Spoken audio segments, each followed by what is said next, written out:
이 동영상은 제주도 들빛교회의 2025년 9월 28일 비대면 일요 예배 동영상입니다. 다 함께 묵상으로 예배를 드립시다.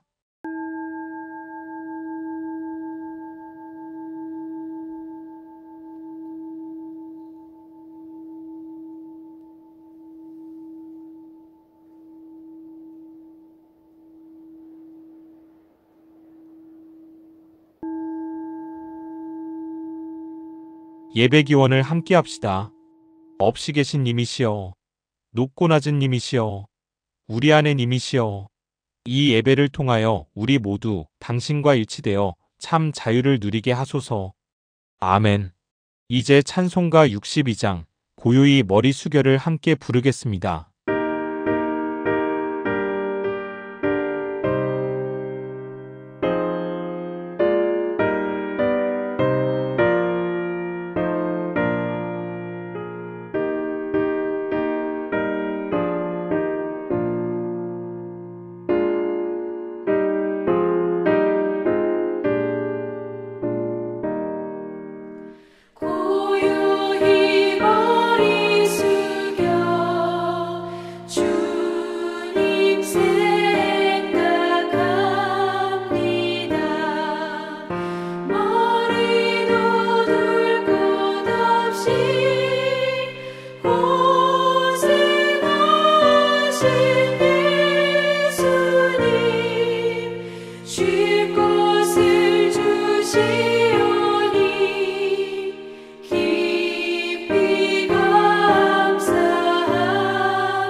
오늘의 말씀을 읽겠습니다.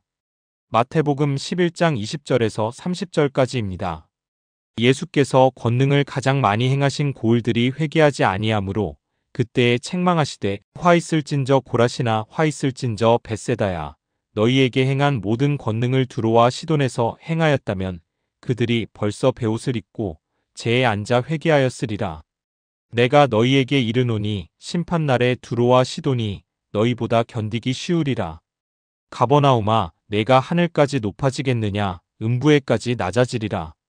내게 행한 모든 권능을 소돔에서 행하였더라면 그 성이 오늘까지 있었으리라. 내가 너희에게 이르노니 심판날에 소돔 땅이 너보다 견디기 쉬우리라 하시니라. 그때에 예수께서 대답하여 이르시되 천지의 주제이신 아버지여, 이것을 지혜롭고 슬기 있는 자들에게는 숨기시고 어린아이들에게는 나타내심을 감사하나이다. 옳소이다. 이렇게 된 것이 아버지의 뜻이니이다. 내 아버지께서 모든 것을 내게 주셨으니 아버지 외에는 아들을 아는 자가 없고 아들과 또 아들의 소원대로 계시를 받는 자 외에는 아버지를 아는 자가 없느니라. 수고하고 무거운 짐진 자들아, 다 내게로 오라. 내가 너희를 쉬게 하리라. 나는 마음이 온유하고 겸손하니 나의 멍에를 메고 내게 배우라. 그리하면 너희 마음이 쉼을 얻으리니 이는 내 멍에는 쉽고 내 짐은 가벼움이라 하시니라. 말씀을 아름답게 받겠습니다. 아멘. 이제 다 함께 찬양하겠습니다. 찬송가 302장 내 주 하나님 넓고 큰 은혜는입니다.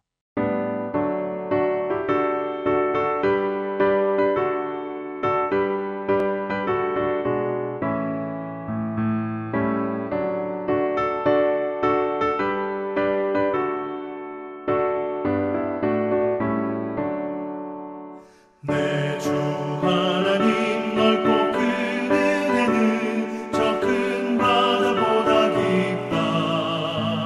너도 다주를 길러 깊은 데로 저 한가운데 가보라. 언덕을 따라서 창가에 배 띄워 내 주 예수 은혜의 바다로 내 맘껏 져가라. 왜 너 인생은 언제나 거기서 저 큰 바다 물결 보고 그 밑 모르는 깊은 바다 속을 한 번 헤아려 안보나. 언덕을 따라서 창가에 배 띄워 내 주 예수 은혜의 바다로 내 맘껏 져가라.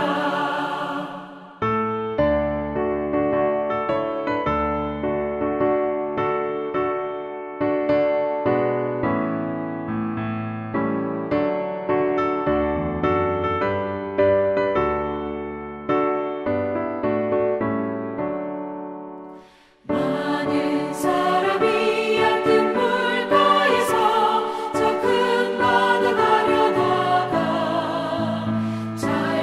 찰싹거리는 작은 바다 보고 마음 약하여 못 가네.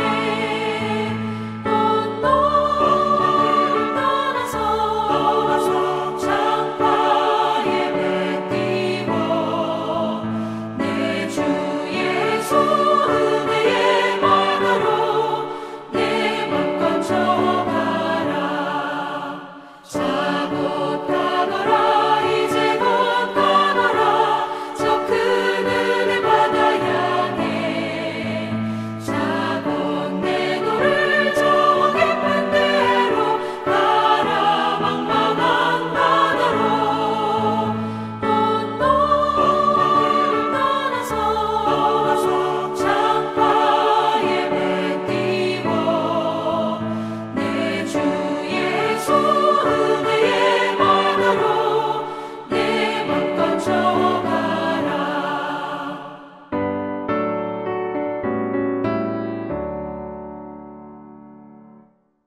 이제 모욱빈 목사님께서 솔렌티나메의 복음, 제주의 복음이라는 제목으로 말씀을 전해주시겠습니다. 들빛 교우들께 문안 인사드립니다. 모욱빈 목사입니다. 요즘 미국에서는 시위가 한창입니다. 여기저기 시위가 일어나는데 한국의 서울처럼 워싱턴 DC에 많이들 또 모입니다. 워싱턴 DC에 백악관도 있고 관공서들이 모여 있으니까 또 의회 의사당이 있고요. 그러니까 당연히 몰려들겠죠. 워싱턴 DC에 있는 큰 교회인데 거기 게시판에 아주 제가 깜짝 놀라는 문구 하나를 봤습니다. 이렇게 써져 있습니다. No one can serve two masters. You cannot serve God and white supremacy. 너희는 백인 우월주의와 하나님을 동시에 섬기지 못한다. 누가복음 16장에 기록된 하나님과 재물을 동시에 따를 경우에 충돌이 생긴다는 것을 단어만 바꿔서 그대로 인용한 것이죠. 저는 그것을 보면서 와, 그것을 이제 알았나 그렇게 생각을 했습니다. 제가 거의 35년이 다 됐습니다. 목사라는 직책으로 미국에서 산 것이. 근데 이런 말 처음 들어봤고 참 다행이다. 이제라도 그런 말을 하니. 그러나 참 그걸 이제 알았나 이렇게 생각을 합니다. 근데 이 백인 우월주의가 특히 이 교회 내, 기독교 내에서는 당연시 하는 것이 이렇게 역사적으로 따져보면은 그럴 만도 할 것이 2차 대전 끝나고 나서 세계의 국제기구들이 다 형성이 되죠. 금융기구도 형성이 되고 재판 모든 무역에 관한 것들 이런 것이 다 형성이 되는데 특히 유엔도 그때 창설이 됩니다. 그 바로 전에 세계교회협의회가 되는데 이 전 세계 기독교 인구의 비율 중에서 백인들이 한 93%를 차지했습니다. 이들이 세계 기구를 만드는데 굉장히 주도권을 차지합니다. 그리고 또 지금까지 그 세계 질서를 유지하는데 이들이 만들어 놓은 어떤 체제가 그대로 유용을 하죠. 그래서 기독교뿐만 아니라 세계에 이 백인들 우월주의가 팽배된 것이 그런 시작부터가 그렇게 된 것이죠. 특히 기독교 내에서는 백인 우월주의 정말 당연시됩니다. 그런데 지금은 백인들이 차지하는 기독교 전 세계 인구 비율이 절반 이하라고 합니다. 어떤 때는 30-40%라고 그런 통계도 있습니다.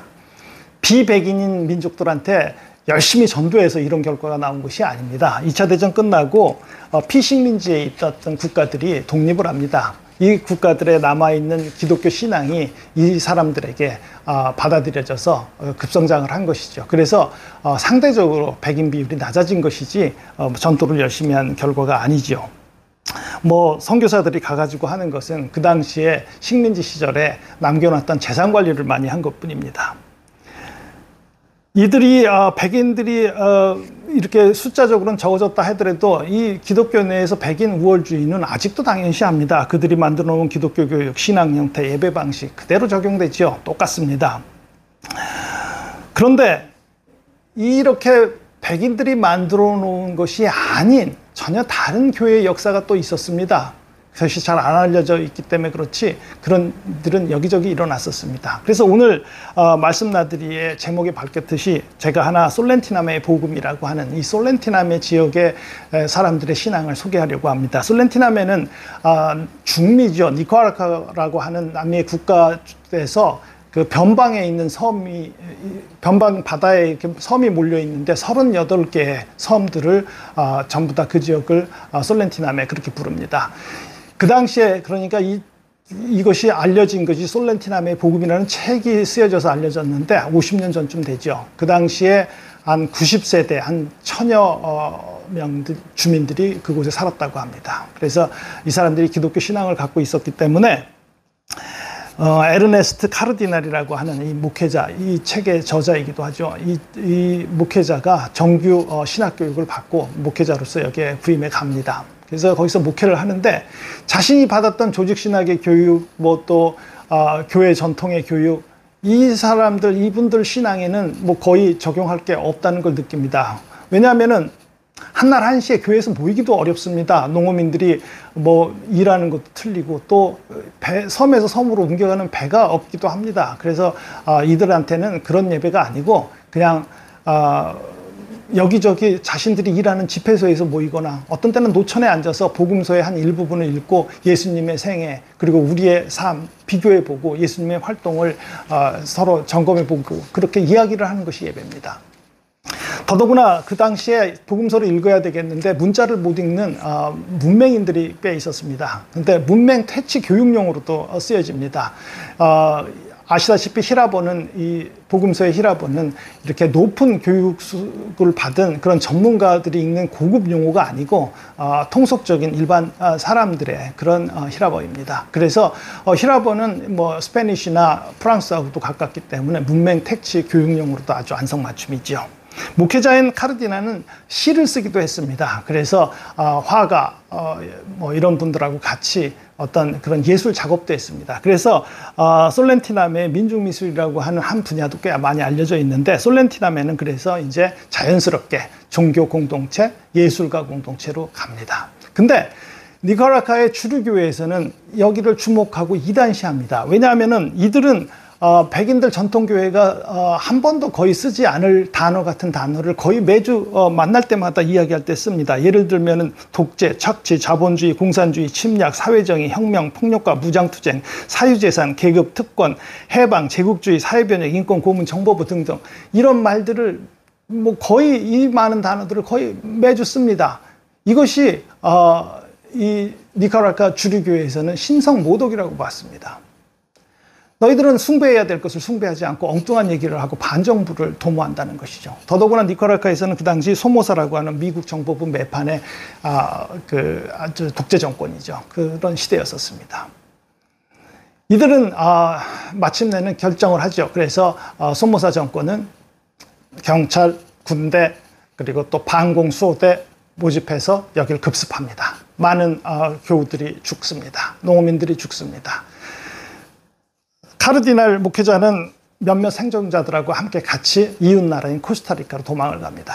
거기서 산디니스트 민족해방전선이라고 하는 무장단체에 가입을 합니다. 이들에게는 이제 더 이상 예배를 드릴 공간은 없고 이 게릴라 전사로 활동을 하는 것이 이제 이들의 복음을 받은 신앙의 활동이 되어버렸습니다. 그저 매일 아침 일어나서 생존을 감사하는 기도 정도입니다. 그러나 결국 1979년 여름에 소모사 정권이 멸망을 합니다. 그 당시에 카르디날인 솔렌티나메의 복음이라는 책을 쓰고 1980년 독일 서적상연합회에서는 그에게 상을 수여합니다. 평화의 책을 썼다는 이유입니다.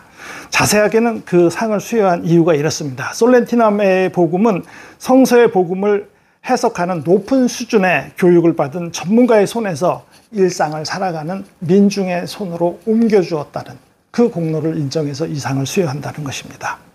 더더구나 카르디날의 이 저자는 한 사람이 아니고 솔렌티나메의 공동체였다고 솔렌티나메의 복음서에 실제 쓰게 된 그 동력을 이야기를 하는 것이죠. 워싱턴 DC에 제가 엊그제 봤던 너희들은 백인 우월주의와 하나님을 동시에 섬기지 못한다. 이제라도 이렇게 쓴 것은 아직도 솔렌티나메의 복음이 전해지고 있는 것이라고 믿고 있습니다. 왜 그렇게 믿을 수 있느냐? 오늘 성경 말씀이 그렇습니다. 오늘 말씀에 보면은 20절부터 30절까지 19절 안에 두 개의 이야기가 나와 있습니다. 너희들 이런 도시 곧 망할 것이야. 회개하지 않으면, 방향을 틀지 않으면 곧 멸망할 것이야. 그리고 그 다음에는 나에게로 와라. 쉬게 해주겠다라는 이야기입니다. 오늘 말씀에 나오는 고라신, 베세다, 두로, 시돈, 가보나움, 소돈 모두 도시명입니다. 이 도시들이 망할 그 때를 예수님이 언제 시점으로 볼 수 있냐면 로마의 그 황제의 권한들, 위정자의 권한들이 막바지에 옵니다. 그래서 로마 시민들한테 마구마구 혜택을 줍니다. 무상으로 돈을 주기도 하고 합니다. 그래서 이 주변에 피식민지로 있던 지역의 상류층들은 로마 시민권을 따기 위해서 혈안이 됩니다. 모든 자치권이 무너집니다. 그때 예수님은 얘기합니다. 그런데 따라가지 마라. 내게로 와라. 나에게 쉼을 주겠다. 그러나 그렇게 지금 세계는 흘러가지 않습니다. 더더구나 미국의 대통령 그렇게 하는 것을 막습니다. 미국 트럼프 대통령은 부동산 사업가로 많이 알려져 있지만 실은 미국에서 더 알려진 것은 1996년부터 2015년까지 약 20년 동안 미스 USA 선발대회 운영자로 최고 책임자로 더 많이 알려져 있습니다. 이는 예술계를 잘 알고 있고 예술계라고 하나 이런 엔터테인먼트 그 계통이죠. 이런 데도 잘 알고 있고 미국의 어떤 그 사김이 있는 상류층의 어떤 약점들을 트럼프는 잘 알고 있습니다. 그래서 많은 사람들이 트럼프를 무서워합니다. 더더구나 이렇게 미녀를 뽑는다고 많은 돈을 들이고 상금을 주고 이렇게 하는 이런 소비적이고 선정적인 미국 문화로 미국의 한 부서지는 문화죠. 이 문화로 그때 당시에 공산주의권, 사회주의권이 이제 체제적으로 붕괴되면서 그 문화마저도 이런 미국의 문화로 덮어버리는 그리고 또 독립을 했던 피식민지에서 독립을 했던 국가들의 자생적 문화가 또 이것으로 덮여져 버리는 이런 역할도 하게 됩니다. 그러니까 바로 엊그제 트럼프는 그렇게 유엔에서 말도 안 되는 엉터리 같은 그런 연설을 하게 됩니다. 정말로 연설을 하려고 하면은 이제 이런 연설을 해야 되죠. 예수님이 제시한 대로 미국은 욕심을 부려 나쁜 짓을 해가며 광활하고 그 좋은 영토를 차지해서 부자가 되었습니다. 이제 회개하는 의미에서 세계에 이것을 나누고 싶습니다. 이제 여러분들은 미국으로 오십시오. 조금만 수고하셔도 편안하게 지낼 수 있도록 하겠습니다. 솔렌티나메의 사람들처럼 수고하고 무거운 짐 진 사람들에게 미국은 이제 좀 가벼운 짐을 지어드리고 싶습니다. 미국뿐만이 아닙니다. 러시아, 중국, 이스라엘, 유럽의 지도자들도 이렇게 똑같이 얘기하죠. 예수님의 따름을 만들어야지 된다고. 그런데도 아직까지는 그 방향을 잡지를 못하고 있습니다. 교회는 이렇게 따름의 그것을 형성을 해야지 되죠. 들빛의 사람들이 이제 새 신앙을 만들어 보려고 하는 것은 이렇게 우리가 정하는 이 따름으로 가야지 된다 하는 이 따름을 제시하고 형성해야 되지 않겠습니까? 오늘 제가 솔렌티나메의 복음이라고 이렇게 소개를 했지만 이런 거 굳이 설명할 필요 없이 경험으로, 역사로 잘 알고 있는 게 제주인들 아닙니까? 제주인들은 압니다. 어떻게 하는 것이 복음인지를. 들빛의 새로운 신앙운동이 50년 전에 솔렌티나메의 복음처럼 제주의 복음이 될 것을 주님의 이름으로 축복을 간절히 기원드립니다. 아멘. 말씀 묵상하겠습니다. 우리에게 힘을 주시옵소서. 따름을 제시하려는 우리에게 주님의 향한 믿음을 더욱더 확고하고 강하게 해주시옵소서. 쓰러지지 않는 우리의 연결과 서로의 협력을 주시옵소서. 그리고 끝까지 동행해 주시옵소서. 아멘. 알림 시간입니다. 9월 첫 주 길벗 음악회에서 함께 배우고 이야기 나눌 수 있어서 참 좋았습니다.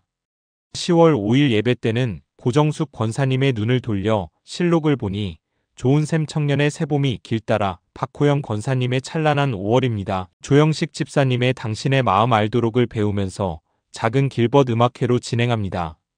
10월 첫 주 10월 5일 예배 후에는 당회로 모입니다. 새 비전에 대한 건과 재산 운용의 건을 다룹니다. 그리고 이어서 교인 간담회가 있습니다. 다 함께 찬송가 464장 믿음의 새빛을 부르겠습니다.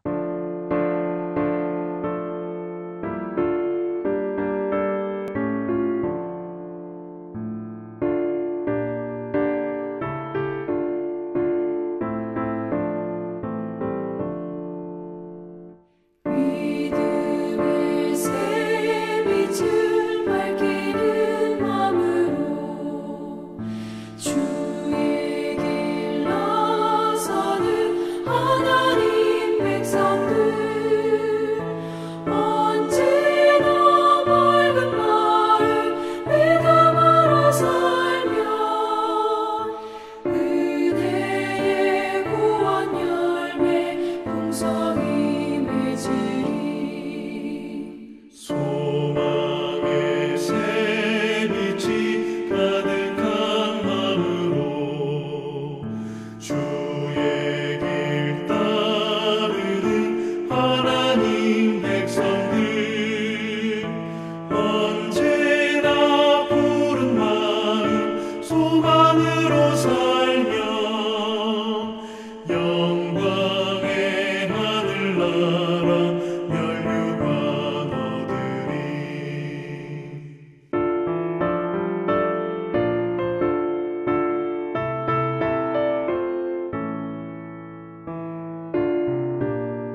모욱빈 목사님께서 축복 기도해 주시겠습니다. 함께 기도하시겠습니다. 지금은 우리 주 예수 그리스도의 은혜와 우리 아버지 하나님의 무한하신 사랑과 성령의 감동하심이 오늘 주님 앞에 나와 머리 숙여 기도하는 심령들 위해, 그 가족과 자녀들 위해, 그 하시는 일 위해 지금부터 영원까지 함께 하시옵기를 간절히 축원하옵나이다. 아멘. 9월 28일 비대면 예배를 모두 마칩니다. 이번 한 주도 건강하고 행복하십시오.